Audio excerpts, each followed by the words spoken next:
Vaksinasi berbasis Banjar di Kota Denpasar saat ini baru menyasar 6 lokasi yang berada di 3 wilayah, yakni Kelurahan Sesetan, Kelurahan Panjer, dan Desa Sidekarya. Seperti terpantau di Banjar Tengah, Kelurahan Sesetan, warga terlihat antusias mengikuti vaksinasi. Kepala Lingkungan Banjar Tengah mengatakan proses vaksinasi ini dilakukan selama 3 hari mulai dari tanggal 5 hingga 7 April 2021.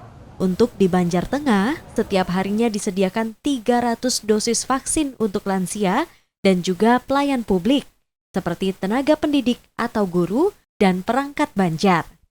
Pada hari pertama, ada sekitar 240 warga yang telah divaksin. Sementara di hari kedua hingga pukul 11 WITA, ada 108 warga Banjar Tengah yang menerima vaksinasi.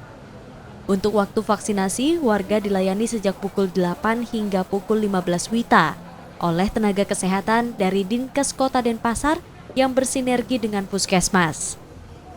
Kalau dilihat dari kemarin, antusias hari pertama Niko lumayan, dari target vaksin 300 itu yang hadir vaksin yang habis Niko 240. Batas vaksinasi di Banjar Tengah Niko 3 hari.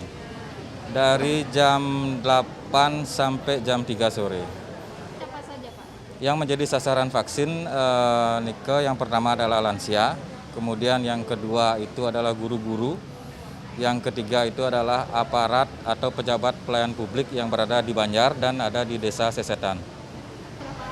Vaksinasi tahap kedua Niko 28 hari mendatang, jadi masih sedang dikoordinasikan oleh Dr. Gung Puskesmas Densel 1.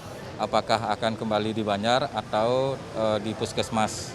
Wenten keluhan Ibu habis divaksin niki wenten pusing napi kan? Dereng enten. Dereng merasakan napi nggih. Ibu semangat ikut vaksinasi mungkin. Ya, Harapannya napi Bu sehat.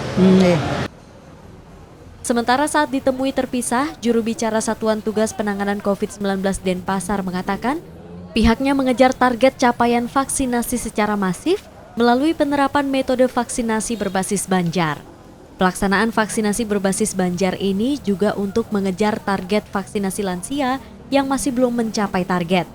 Hingga saat ini vaksinasi lansia baru mencapai 44%. Nanti kita polanya, kita akan melihat data dulu ya, datanya mana yang cakupannya masih rendah. Jadi itu kita kejar. Kalau ada beberapa desa sudah tinggi, sudah tuntas malah untuk lansianya. Ini tergantung bagaimana kita memobilisasi, memberitahukan, menginformasikan kepada warga, terutama yang punya warga lansia. Karena kita akan terus kerjasama koordinasi dengan aparat desa, kelurahan, agar sebenarnya mulai bulan Maret kemarin sudah dilakukan vaksinasi pada lansia ini. Tetapi kan ya tentu kendala-kendala tadi bahwa ada yang umur jauh, sehingga Pak Wali Kota mengambil suatu kebijakan untuk melaksanakan vaksinasi yang berbasis Banjar. Kasus COVID-19 di Kota Denpasar masih tergolong tinggi. Rata-rata kasus baru harian masih berjumlah puluhan. Diharapkan dengan vaksinasi ini dapat meningkatkan imunitas warga sehingga penyebaran kasus COVID-19 bisa ditekan. Wulandari, Kadek Santosa, Kompas TV, Denpasar, Bali.